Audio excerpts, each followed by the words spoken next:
ಹಸಿವೆ ಆಗುವುದಕ್ಕೆ ಇವತ್ತು ಒಂದು ಅದ್ಭುತವಾದ ಮನೆಮದ್ದನ್ನು ನಾವು ತಿಳಿದುಕೊಳ್ಳೋಣ. ನೋಡಿ, ನಾವು ಯಾವುದೇ ಕಾರಣಕ್ಕಾಗಿ ಸಮಯ ನೋಡಿ ಊಟ ಮಾಡುವಂತದನ್ನು ಸಂಪೂರ್ಣವಾಗಿ ಬಿಟ್ಟು ಬಿಡಬೇಕು. ಯಾಕೆಂದ್ರೆ ಹಸಿವೆ ಆಗದೇನೆ ಊಟ ಮಾಡೋದು ಏನಾಗುತ್ತೆ ಅಂತ ನಾನು ಹೇಳಿದ್ದೀನಿ.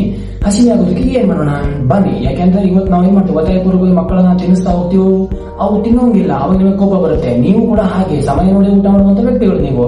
ನೀವು ಹಾಗೆ, ನಿಮ್ಮ ಮಕ್ಕಳು ಹಾಗೆ, ಎಲ್ಲರೂ ಆ ರೀತಿ ಇದ್ರೆ ಇವತ್ತು ಒಂದು ಮನೆಮದ್ದು ಮಾಡ್ಕೊಳ್ಳಿ, ಖಂಡಿತವಾಗಿ ಕಡಿಮೆ ಆಗುತ್ತೆ. ಆ ಮನೆಮದ್ದು ಹೆಂಗಿದೆ ನೋಡಿ, ಭೋಜನಾಗ್ರೆ ಸದಾಪಥ್ಯಂ ಆದ್ರಕ ಸೈಂಧವ ಲವಣ ಭಾಕ್ಷಣಂ ಅಂತ ಹೇಳ್ತಾರೆ ಶಾಸ್ತ್ರದಲ್ಲಿ. ಏನು ಸೈಂಧವ ಲವಣ ಅಂದ್ರೆ ಕರಿ ಉಪ್ಪು, ಅದ್ರಕ ಅಂತಂದ್ರೆ ಹಸಿ ಶುಂಠಿ, ಎರಡನೇ ಮಿಶ್ರಣ ಮಾಡಿಕೊಂಡು ನಾವೇನಾದ್ರೂ ತಿಂದಿವಿ ಅಂತಂದ್ರೆ ಅಗ್ನಿ ಪ್ರಜ್ವಲ ಆಗುತ್ತೆ. 13 ಅಗ್ನಿಗಳಲ್ಲಿ ಜಠರಾಗ್ನಿ ಅದ್ಭುತವಾಗಿ ಇರತಕ್ಕಂಥ ಶಕ್ತಿಯನ್ನು ಕೊಡ್ತಕ್ಕಂಥ ಒಂದು ಪ್ರಕ್ರಿಯೆ, ಅದ್ಭುತವಾದ ಶಕ್ತಿ ನಮ್ಮ ಶರೀರದಲ್ಲಿ. ಅದಕ್ಕೆ ಅದನ್ನ ಪ್ರಜ್ವಲಿಸಕ್ಕೋಸ್ಕರ ನಾವೇನ್ ಮಾಡಬೇಕು ನೋಡಿ, ಅದ್ರಕ ಇಷ್ಟು ತಗೊಳ್ಬೇಕು. ಹಸಿ ಶುಂಠಿ ನಿಮ್ಮ ಕಿರಿ ಬೆಳೆದ ಕೊನೆಯ ಭಾಗ ಹೇಳ್ತಿದ್ರೆ ಇಷ್ಟು ನಿಮ್ಗೆ ಹಸಿ ಶುಂಠಿ ತಗೊಳ್ಳಿ.